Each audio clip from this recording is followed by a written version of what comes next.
해봅시다. 인생 모순을 통해 십자가를 만나야 합니다. 사랑하는 성도 여러분, 인생 모순을 통해서 십자가를 만나시는 복된 한 주간이 되시기를 주님 이름으로 축복합니다. 어떤 한국 목사님에게 미국인 친구 목사님이 그랬답니다. 영어로 말했지만 저는 한국말로 하겠습니다. 전 세계에서 기도 응답을 제일 받지 못한 나라가 어딘 줄 아느냐? 한국이다. 왜냐하면 한국은 50년 넘게 남북 통일을 위해서 밤낮으로 기도했는데 응답이 없다. 한국 교회는 기적을 바랍니다. 맞다고 아멘하네. 응답을 원합니다. 더 많이, 더 강하게 기도하면 응답이 있을 거라고 가르칩니다. 기도 곧 응답이라고 가르쳤습니다. 그렇지만 우리 안에 해결할 수 없는 답답함이 있습니다. 하나님이 정말 나를 사랑하실까? 하나님은 정말 내 기도를 들으실까? 하나님이 내 아버지라고 그랬고 하나님이 내 목자라고 그러셨는데 하나님이 내 아버지이시고 목자인데 내 기도에 응답하지 않는 것 같아요. 하나님이 모순처럼 다가옵니다. 신앙은 모순이 되어버렸습니다. 하나님이 다 해줄 것처럼 말해놓고 하나도 주지 않는 것처럼 느껴집니다. 성경은 은혜로 구원받았고 은혜로 산다고, 공짜로 산다고 그러는데 우리는 하나님께 뭔가를 받으려면 뭔가를 해야 되는 것처럼 느껴집니다. 신앙생활이 피곤하죠. 더 기도해야 될 것 같고 더 봉사해야 될 것 같고 더 수고해야 될 것 같은 그런 두려움이 있습니다. 하나님은 10명 중에 3명에게는 응답하시고 나머지 사람들은 응답하지 않는 것처럼 느껴집니다. 많은 성도들이 내가 4등 되면 어떻게 해? 그러면서 살아가고 있습니다. 인생의 모순이 일어납니다. 삶의 모순을 해결해 보려고 하는데 하려고 하면 할수록 더 어려움을 느낍니다. 오늘 본문은 죽은 나사로가 죽었는지 4일 만에 다시 살아나는 이야기죠. 예수님은 죽은 나사로를 살립니다. 이 사건을 통해 사도 요한은 우리에게 어떤 말씀을 하기를 원합니까? 오늘 본문은 죽은 나사로가 살아났다는 이야기가 아닙니다. 오늘 본문을 통해 사도 요한은 하나님의 아들이신 예수님을 믿으라고 말하고 있습니다. 십자가에 죽으신 그 예수님을 믿으라고 말하고 있습니다. 그래서 오늘 말씀의 제목이 이렇습니다. 한번 달려볼까요? 인생 모순을 통해 십자가를 만나야 합니다. 옆에 분에게 축복해 줍시다. 모순이 있을 때마다 십자가를 만나시기를 바랍니다. 한 주간 살아갈 때에 인생 모순을 통해 십자가를 만나시는 저와 여러분 되시기를 주님 이름으로 축복합니다. 첫째, 우리는 모순 속에 살아간다는 거예요. 모순이라는 것은 앞뒤가 맞지 않을 때, 두 판단이나 이치가 서로 어긋나서 서로 맞지 않을 때 모순이라 그럽니다. 나의 생각은 이런데 저 사람의 생각은 전혀 다를 때, 인생이라는 것은 이런 거야, 결혼이라는 것은 이런 거야, 돈은 이렇게 벌어야 돼, 돈은 이렇게 써야 돼, 그렇게 살아가는데 내 인생이 내가 원하는 방식대로 방향대로 흘러가지 않을 때 우리는 인생 모순이라고 그럽니다. 오늘 본문에도 이런 모순이 여러 곳에 등장합니다. 그 첫 번째가 예수님을 믿고 예수님을 사랑하던 그 사람을 죽도록 예수님이 내버려 둔다는 거예요. 오늘 1절과 2절에 보면 병든 사람이 나오는데 나사로입니다. 그는 베다니 삽니다. 그의 누이는 마르다와 마리아인데요. 그 누이들이 예수님께 사람을 보냅니다. 우리 3절 띄워져 있죠. 빨간 글씨 같이 한번 읽어볼까요? 시작. 주님 보십시오. 주님께서 사랑하시는 사람이 알고 있습니다. 예수님이 이 말씀을 듣고 뭐라 그래요? 이 병은 죽을 병이 아니다. 4절에 보니까 오히려 하나님 영광을 드러낼 병이다. 이것으로 말미암아 하나님의 아들인 나 예수가 영광을 받게 될 것이다 라고 말합니다. 사람은 죽으면 끝이지 않습니까? 그런데요, 우리는 이 본문의 그 결론을, 이 본문의 상황을 알고 있습니다. 여러분, 나사로가 죽었습니까? 죽지 않았습니까? 나사로가 죽었습니다. 그런데 예수님은 뭐라 그럽니까? 이 병은 죽을 병이 아니다. 이 병을 통하여 하나님 영광이 드러난다. 이 병을 통하여 예수님이 영광을 받으신다. 정황상 이해가 되지 않습니다. 보면 5절과 6절에 보면 더 이해가 되지 않습니다. 5절 같이 한번 읽어볼까요? 시작. 예수께서는 마르다와 그의 자매와 나사로를 사랑하셨다. 여러분, 예수님이 마르다와 마리아와 나사로를 어떻게 했다 그래요? 사랑했다는 거예요. 그러면 6절에 그런 대로 시작하는 거예요.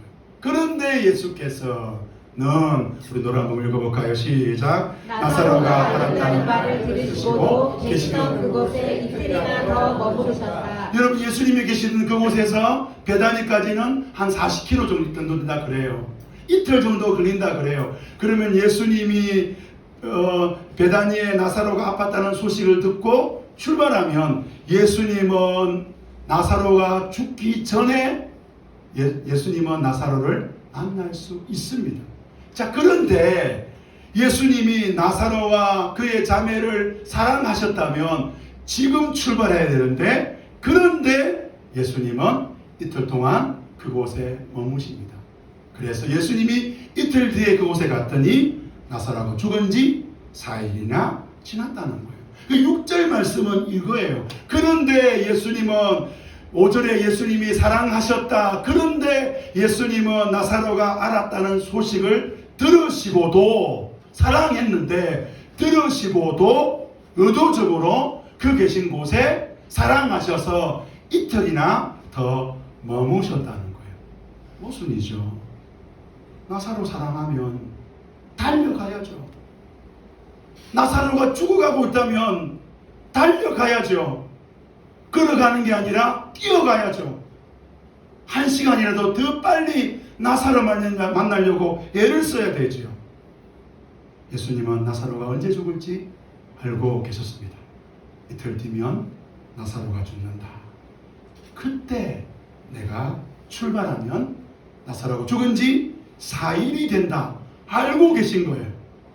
예수님은 죽은 나사로를 만나시려고 베다니로 가십니다. 베다니로 갔더니 나사로의 누인 마르다를 만나는데요. 마르다가 그래요. 예수님이 여기 계셨더라면 우리 오빠가 죽지 않았을 것입니다. 마리아도 똑같이 이야기해요. 예수님이 여기 계셨다면 우리 오빠가 죽지 않았을 것입니다. 오늘 우리도 이런 기도 하지 않나요? 예수님, 그때 예수님이 제게 응답하셨다면 제가 이렇게 고생하지 않았을 거 아닙니까? 예수님이 그때 저를 도와주셨다면 제게 이런 일이 일어나지 않았을 것 아닙니까? 하나님은 나사로 사랑하신다 그럽니다. 예수님은 마르다와 마리아를 사랑하신다 그래요. 그러면 이틀 전에 달려가야 되는데 도리어 이틀 동안 사랑하셔서 베다니로 가지 않고 이틀 동안 그곳에서 머무시는 이 모습. 우리는 하나님이 나를 사랑하시는데도 불구하고 예상치 못한 이런 상황에 맞닥뜨리게 됩니다. 두 번째 모습은 예수님은 생명이 위협이 있는 곳으로 가자고 하는 거예요. 이틀 뒤에 예수님은 제자들에게 다시 유대 지방으로 가자 그러십니다. 제자들이 말하죠. 예수님, 우리가 왜 이곳으로 왔습니까? 유대 사람들, 예루살렘 사람들이 돌을 들어서 우리를 죽이려고 했기 때문에 우리 이곳에 왔습니다. 그러니까 예수님이 9절에 이렇게 말합니다. 우리 9절 빨간 것을 읽어볼까요? 시작. 사람이 낮에 다니면 햇빛이 있으므로 걸려서 넘어지지 않는다. 예수님은 걱정하지 마라. 나 아직 죽지 않는다. 생명의 위협은 있지만, 얼마 전에 돌에 맞아 죽을 뻔했지만 그래도 나 죽지 않는다. 돌에 맞아 죽을 뻔했으면 안 가는 게 맞잖아요. 가지 않는 게 지혜잖아요. 오늘 우리도 그렇습니다. 예수님이 목자이신 예수님이 저와 여러분을 사망의 음침한 골짜기로 인도하실 때가 있어요. 풍랑과 폭풍이 치는 그 언덕으로 우리를 데려가실 때가 있다는 거예요. 관계를 깨뜨리는 사람과 사역하게 하십니다. 거의 죽어가는 우리에게 예수님이 뭐라 그래요? 아직 죽지 않는다. 걱정하지 마라. 아니 처음부터 그곳으로 인도하지 말아야지. 그곳이 거의 죽을 수밖에 없는 자리라면 그곳으로 나를 데려가지 말아야지. 죽어가고 있는 나에게 걱정하지 마. 아직 죽지 않았어. 세 번째 모순은 죽은 나사로를 잠들었다고 말씀하고 있습니다. 예수님은 우리 친구 나사로를 깨우자 그래요. 제자들이 나사로가 잠들었습니까? 그럼 나사로를 깨우면 좋겠습니다. 그러니까 예수님이 그들에게 밝게 말씀하시는데 우리 14절, 15절 노란 글씨 같이 한번 읽어봅시다. 시작. 나사로는 죽었다. 내가 거기에 있지 않은 것이 너희를 위하여 도리어 잘된 일이므로 기쁘게 생각한다. 예수님은 잘된 일이라 그래요. 그리고 그 나사로가 그 죽은 나사로가 나사로를 통하여 너희가 나를 더 믿게 될 거라 그래요. 17절에 보니까 사도 요한은 분명하게 말합니다. 예수께서 가 보시니 노란 글씨 읽어볼까요? 시작. 나사로가 무덤 속에 있었는지 벌써 나아가나 되었다. 죽으면 끝인데 인생의 가장 큰 불행이 뭡니까? 죽음 아닙니까? 우리의 삶의 가장 큰 슬픔이 뭡니까? 죽음이잖아요. 예수님은 나사로가 죽었으니 잘 됐다고 그래요. 나사로가 죽은 게 도리어 너희들에게 더 좋은 일이라고 말하고 있습니다. 나는 끝났다고 생각하는데 예수님은 아직 끝이 아니라 그러고요. 나는 죽었다 그러는데 예수님은 아직 죽지 않았다 그러고요. 나는 망했다 그러는데 예수님은 다시 일어날 수 있다 그래요. 예수 믿으면 모순이 없을 줄 알았습니다. 예수님이 진리이니까 예수 믿으면 다 해결될 줄 알았습니다. 그런데 예수 믿어도 어려움이 찾아오고 인생에 해결할 수 없는 문제가 너무 많은 거예요. 예수 믿어도 행복하지 않습니다. 예수 믿어도 즐겁지 않습니다. 성도 여러분, 왜 우리는 이런 모순덩어리 속에서 살아갈까요? 왜 우리 인생은 모순 그 자체일까요? 인생이 모순인 이유는 인생이 인생으로 살지 않고 인생이 하나님으로 살기 때문에 그렇습니다. 에덴 동산에 뱀은 하와에게 말합니다. 선악과를 먹으면 너 하나님처럼 될 수 있다. 선악과를 아담과 하와가 왜 먹었습니까? 하나님처럼 되려고 먹은 거예요.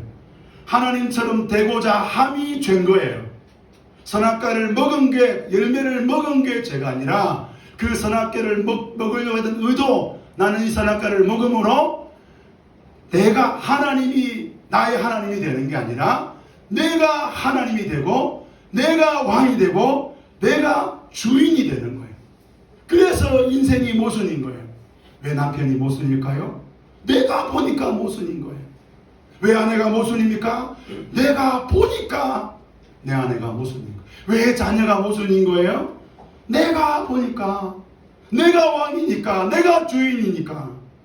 죄 가운데 있는 인생은 모순투성인 거예요. 인생의 모순인 이유가 뭡니까? 저와 여러분이 죄 아래에 있다는 거예요.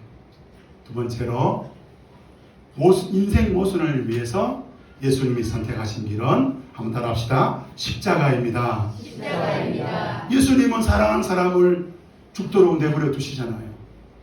자기 제자들을 죽음의 현장으로 이끄시잖아요. 어쩌면 우리 삶도 모순투성입니다. 그때 만나지 말아야 할 그 사람을 만나서 30년째, 20년째 여러분 고생하고 있지 않습니까? 그 사람이랑 결혼하지 말았어야 되는데 아무도 아멘을 안 하시네요. 많이 달라진 것 같아요. 내 배에서 났는데 이게 내 자녀가 아닌 거예요. 어떻게 저럴 수 있지? 교회에 가서 하나님 사랑 누리고 싶어서 이 공동체 안에 들어왔는데 이 공동체 안에 나를 미치게 만드는 사람이 있는 거예요. 다른 사람들에게 다 잘해주는데 유독 나한테만 미친 짓 하는 거예요. 인생을 열심히 살면 된다. 최선을 다해 살면 된다. 그러면 잘 살 수 있다. 배워서 열심히 살아가는데 열심히 살아가면 살아갈수록 인생이 어렵고 힘든 거예요. 예수님이 제자들에게 말하고 있습니다. 내가 거기 있지 않는 것이 너희를 위해서 도리어 잘된 일이므로 기쁘게 생각한다. 오늘 예수님은 나사로가 죽은 것이, 나사로가 죽을 때 내가 그곳에 있지 않는 것, 그것이 도리어 너희들에게 잘된 일이라고 말하고 있습니다. 너무 뜬금없는 말씀 아닙니까? 예수께서 예수께 통곡하며 예수님이 이곳에 계셨더라면 이런 불행이 찾아오지 않았을 것입니다. 예수님이 이곳에 계셨다면 우리 오빠가 죽지 않았을 것입니다. 라고 말하고 있는 그 마르다와 마리아에게 예수님은 또 이렇게 말씀합니다. 25절, 26절 노란 글 읽어볼까요? 시작. 나는 부활이요 생명이니 나를 믿는 사람은 죽어도 살고 살아서 나를 믿는 사람은 영원히 죽지 않을 것이다. 내가 이것을 믿느냐? 예수님은 지금 나를 믿으라 그래요. 예수님은 지금 자신이 부활이라 그래요. 예수님은 나를 믿는 사람은 죽어도 산다 그래요. 요한복음에는 나는 무엇이라고 말하는 표현이 7번 나와요. 여러분, 모세에게 하나님이 나는 여호와다 라는 말씀, 이 말씀은 하나님 자신이 자기를 드러낼 때 쓰는 표현이에요. 요한복음에서 사도 요한은 예수님이 하나님이시라는 것을 7번 드러내고 있습니다. 나는 부활이다. 삶의 모순 앞에서 우리 절망하고 있습니다. 그때 그 인간 만나지 말았어야 되는데, 그리고 탄식하고 있습니다. 내가 그때 그 일을 하지 말았어야 되는데, 내가 그때 그런 결정하지 말았어야 되는데, 내 인생에 왜 이런 어려움이 있지? 그러고 있는데 예수님이 탁 나타나가지고 나는 하나님이다 이러고 있는 거예요. 예수님은 나사로의 죽음 앞에서 울고 있는 사람들을 보시고 마음에 비통하십니다. 눈물을 흘리십니다. 35절 말씀 같이 한번 읽어볼까요? 시작. 예수께서는 눈물을 흘리셨다. 예수님이 우시니까 사람들이 그래요. 야, 저 사람 누구냐? 저 사람은 눈먼 사람, 눈도 뜨게 하신 사람인데, 야, 저 사람은 죽은 사람을 죽게 하실 수는 없나 보구나. 이 말씀을 듣고 예수님이 또 비통에 여기신다고 사도 요한은 말합니다. 예수님은요, 제자들에게 말씀했어요. 나사로 죽는 거 그거 잘된 일이다. 예수님 말씀했어요. 나사로 죽는 거, 나사로 병 걸리는 거 그거 죽을 병 아니다. 하나님 영광을 드러낼 거다. 그렇게 말씀하시는데 왜 지금 예수님이 울고 계실까요? 왜 그렇게 예수님은 비통해 하실까요?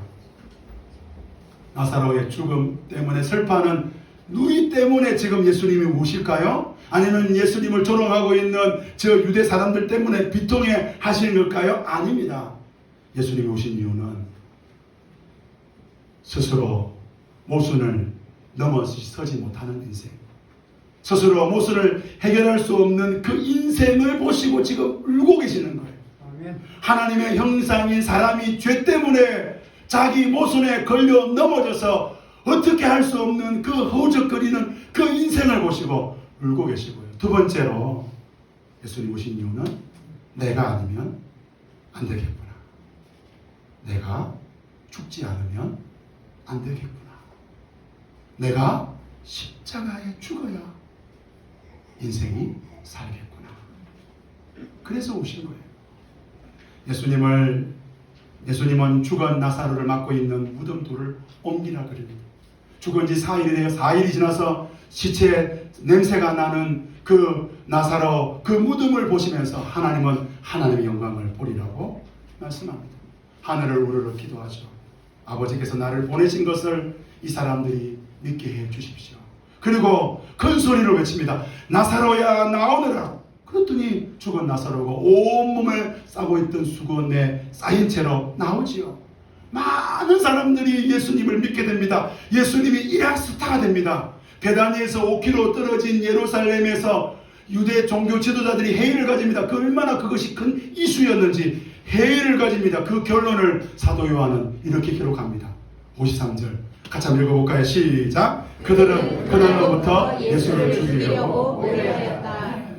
만약에 예수님이 베다니로 가지 않았다면, 예수님이 베다니로 가서 나사로를 살리지 않았다면 이런 일은 일어나지 않았을 것입니다. 그런데 예수님이 나사로를 살리는 그날로부터 이제 종교 지도자들은 예수님을 죽이려고 결정하는 거예요. 예수님은 나사로를 살리심으로써 십자가 앞에 한 걸음 더 가까이 가게 된 겁니다. 요한복음 11장은 죽었던 나사로를 살리는 이야기가 아닙니다. 요한복음 11장의 핵심 주제는 십자가에 죽으러 가시는 예수님 이야기예요. 예수님이 왜 십자가에 죽으러 가십니까? 예수님이 왜 십자가에 죽으셔야 했습니까? 인생 스스로 자신의 문제를 해결할 수 없기 때문에, 예수님이 죽지 않고는 인생이 자기 왕좌에서 내려올 수 없기 때문에 예수님은 그 죄인을 위해서 십자가에 죽기시기로 작정한 거예요. 그래서 십자가에 죽으시려고 나사로를 살리십니다. 나사로를 살리심으로 종교 지도자들에게 죽임을 당하신 거예요. 사도 요한은 예수님 당시 대세상에 있던 가야바의 말도 기록하고 있습니다. 우리 50절 같이 한번 읽어볼까요? 시작. 한 사람이 백성을 위하여 죽어서 민족 전체가 망하지 않는 것이 당신들에게 유익하다는 것을 생각하지 못하고 있어. 여러분, 가야바는 타락한 대제사장이에요. 그런데 하나님은 그 타락한 대제사장임을 통하여 무슨 이야기합니까? 한 사람이 죽으면 우리 민족이 삽니다. 한 사람이 죽으면 우리 민족이 살아납니다. 십자가의 복음을 지금 가야바가 말하고 있습니다.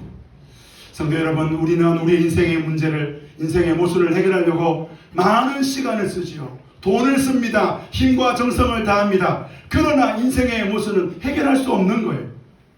더 꼬이잖아요. 더 힘들어집니다. 왜 이럴까요? 우리 스스로 인생의 모순을 해결할 수 없기 때문에. 그래서 예수님이 십자가 지셨습니다.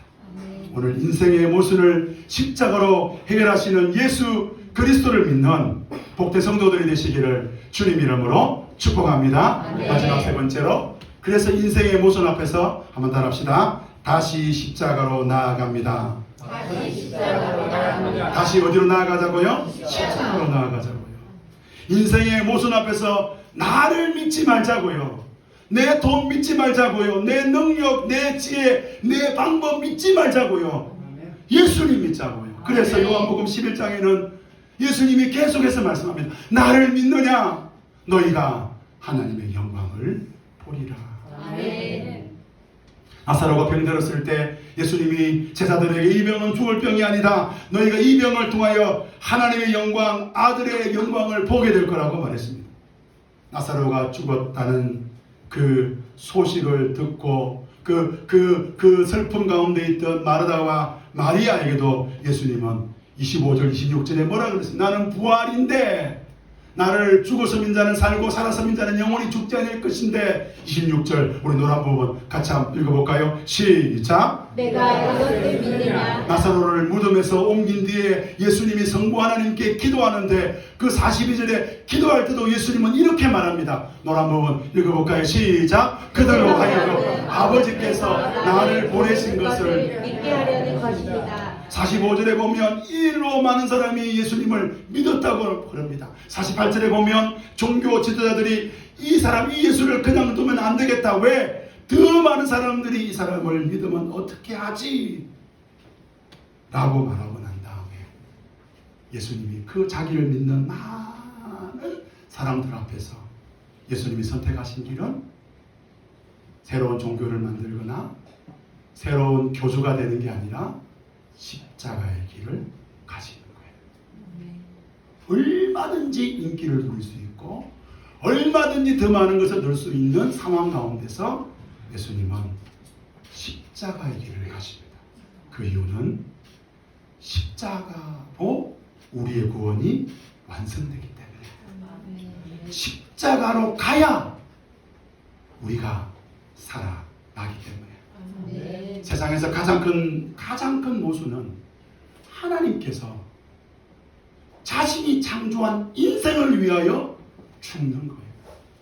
하나님께서 인생의 죄를 위하여 십자가에 죽으시는 거예요. 이보다 더 큰 모순이 있습니까? 하나님은 세상에서 가장 큰 모순으로 우리의 모순을 해결해 주셨습니다. 그래서 우리는 담대하게 그 십자가 앞에 나가야 되는 것입니다. 그렇다면 질문이 있는 거예요. 그렇다면 십자가 앞에 나간다는 말이 뭘까요? 힘들 때마다 기도하라는 말씀입니까? 예수님의 이름으로 기도하면 우리 인생 모순이 해결된다는 거예요? 아닙니다. 십자가 앞에 나아간다는 말은 예수님처럼 하는 거예요. 예수님처럼 살아가는 거예요. 그게 바로 십자가 앞에 나아가는 거예요. 예수님이 십자가 지시기 전날 밤에 게세마네 동산에서 이렇게 기도합니다. 아버지여, 한번 따라해볼까요? 나의 원대로 마옵시고 나의 원대로 마옵시고 아버지의 뜻대로 되기를 원합니다. 아버지의 뜻대로 되기를 원합니다. 그래서 예수님은 십자가 앞으로 나아가셨습니다. 퇴역한 로마 군인들의 휴양 도시였던 빌립보에 교회가 세워집니다. 당연히 퇴역한 그 정가를 세웠던 장군님들, 대장님들, 대단한 분들, 이런 분들이 빌립보 교회 안에 들어왔어요. 그러다 보니까 이 빌립보 교회는 성도들은 군인처럼 신앙생활합니다. 막 자리 싸움하고요. 네가 대장이니 내가 대장이니 서로 양보하지 않습니다. 자기의 뜻을 굽히지 않습니다. 사도 바울은 그 빌립보 교회에게 편지를 보내죠. 여러분, 우리 예수님의 마음을 품읍시다. 우리 예수님을 따라갑시다. 그렇다면 예수님을 비비다는 것 같은데, 예수님을 따르는 거, 예수님을 믿는 거, 그게 뭘까? 예수님처럼 합시다. 그게 뭘까? 2장 8절에 이렇게 말합니다. 읽어볼까요? 시작. 자기를 낮추시고 죽기까지 순종하셨으니 곧 십자가에 죽기까지 하셨으니. 예수님은 자기를 낮추셨어요. 자기의 뜻을 버리셨어요. 아버지의 뜻에 순종했어요. 어디까지 순종했냐? 죽기까지, 십자가에 죽기까지 그렇게 순종하셨어요. 그리고 끝났느냐? 내 뜻 버리면 나 망하지 않느냐? 내가 왜 저 인간 앞에서 내 뜻을 버려야 돼? 내가 왜 저 사람 앞에서 내 뜻을 버려야 돼? 그거 손해보는 거 아니야?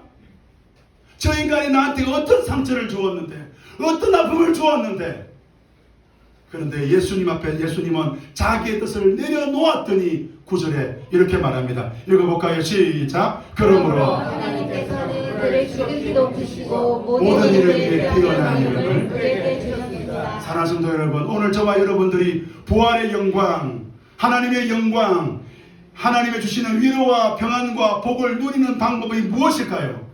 그것은 내 뜻을 내려놓는 거예요. 내 뜻을 계속 붙잡으면 우리는 끝없이 인생 모순 앞에서 교회를 다니고 예수를 믿고 찬양하고 기도함에도 불구하고 끝없이 상처 주고 상처받고 그렇게 살아가는 겁니다. 남편을 바꿀 수 있다는 신화를 버리시기를 바랍니다. 내가 아내를 바꿀 수 있다는 그 착각을 내려놓으시기를 바랍니다. 여러분, 세상에 제일 불행한 목회가 뭔 줄 아십니까? 내가 목사니까 나는 성도를 바꿀 수 있어. 그때부터 불행한 거예요. 내 자녀니 내가 바꿀 수 있다는 착각을 여러분 버리셔야 됩니다. 십자가 앞에 내려놓을 때, 십자가로 나아갈 때, 내 뜻을 포기할 때 하나님의 일하심을 보게 되는 것입니다. 내가 일하면 다 불행해집니다. 내가 일하기 시작하면 다 힘들어질 것입니다.